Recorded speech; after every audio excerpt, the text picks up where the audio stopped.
I'm Mark Van Moer, and along with my colleague Dave Bach, we are visualization programmers in the Advanced Application Support Group here at NCSA. Visualization is a process where you take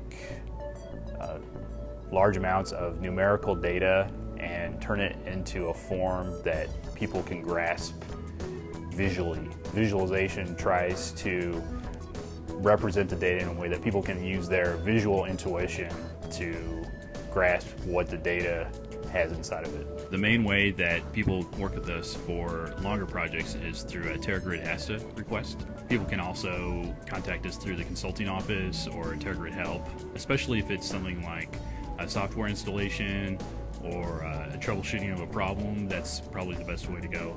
We also have on our own viz.ncsa.illinois.edu webpage a form that people can fill out if they're just curious about what we can do to start the dialogue. First, we talk with the scientists, meet with the scientists, find out what their research is about, maybe go over what they're trying to find out in their simulation. Then we'll get the data from them. Usually we'll have to pre-process it into actually from the scientist's perspective, we're post-processing it into a form that we can use in our visualization packages, either commercial packages that we have, or we also have some custom visualization software here.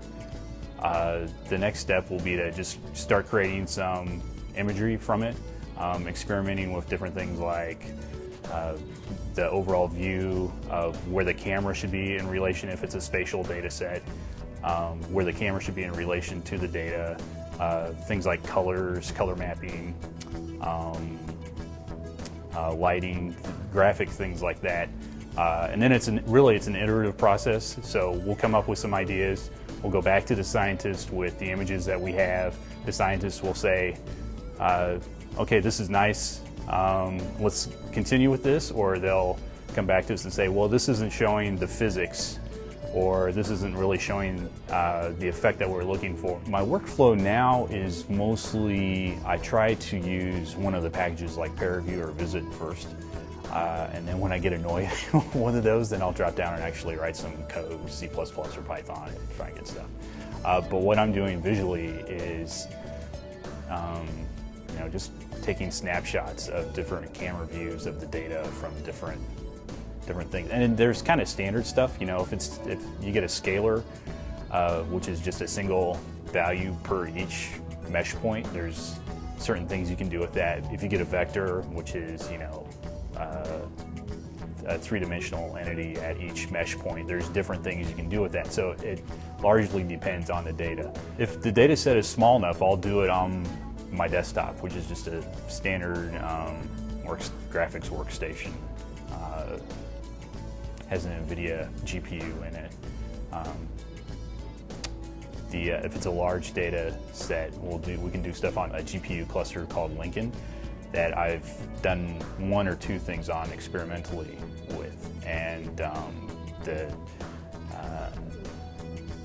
the time, I mean, it's amazing. A render that would take literally 8 hours on my desktop, you can do in about 10-15 minutes on Lincoln. I mean, it's pretty amazing.